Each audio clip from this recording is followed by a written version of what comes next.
முதலமைச்சருக்கு அரசியல் என்றாலே என்னவென்று தெரியவில்லை எனவும் வாய்க்கு வந்ததை பேசுவதாகவும் பாஜக மாநில தலைவர் அண்ணாமலை தெரிவித்துள்ளார். நேத்து நம்ம பிடிஆர் அண்ணன் பாத்தீங்கன்னா அவரே இப்ப கொஞ்சம் சிவனேன்னு இருக்கிறார். முதல்ல இருக்கிற வாய்க்குழுப்பெல்லாம் இல்லைங்க, ரொம்ப குறைஞ்சிருச்சு. அவரே சிவனேன்னு அப்படியே வந்து கம்மன் உட்கார்ந்துக்கிட்டு ஒரு வாட்ச் கட்டிக்கிட்டு கம்மன் உட்கார்ந்து இருக்காரு. நம்ம முதலமைச்சர் அவரை பார்த்தாரு, பிடிஆர் கொஞ்சம் ஜம்முன்னு இருக்காரு அப்படின்னு சொல்லிட்டு முதலமைச்சர் சொன்னாரு, பிடிஆர் அவர்களை ஏன் நான் இதற்கு முன்பு இருந்த நிதித்துறையிலிருந்து மாத்திரம் தெரியுமா? இன்னைக்கு பிடிஆர் யோசிச்சார், அண்ணே சும்மா விட்டுருங்கண்ணே, அட்லீஸ்ட் ஒரு அமைச்சர் பதவினா அது இருக்குது, ஓரத்துல உட்கார்ந்து இருக்கிறேன், ஒருத்தர் புலால் சிறையில் இருக்கிறா, இன்னொருத்தர் ஜெயிலுக்கு போறதுக்கு தயாரா இருக்கிறேன், எனக்கு ஒரு அமைச்சர் பதவி ஒட்டிட்டு இருக்க, அமைதியா இருக்கு. முதலமைச்சர் அவர்கள் சொன்னார்கள், இல்ல இவர் நல்லதான் வேலை செஞ்சார் நிதித்துறையில, இருந்தாலும் ஐடி துறையில் நல்லா வேலை செய்வாருங்கிறதுக்காக போட்டிருக்கேன். இது யாராச்சும் நம்புறீங்களா?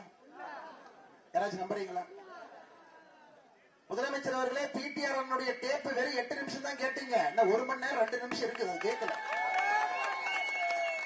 அதை கேட்டீங்கன்னா மொத்த கோபாலபுரமும் கடல்ல குதிச்சு தலைகீழ உள்ள போகணும் தண்ணிக்கு.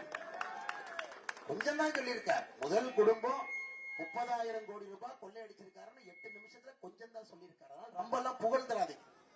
அதுக்கப்புறம் நீங்க எல்லாம் தலைகீழ தண்ணிக்குள்ள குதிக்க வேண்டி வரும்.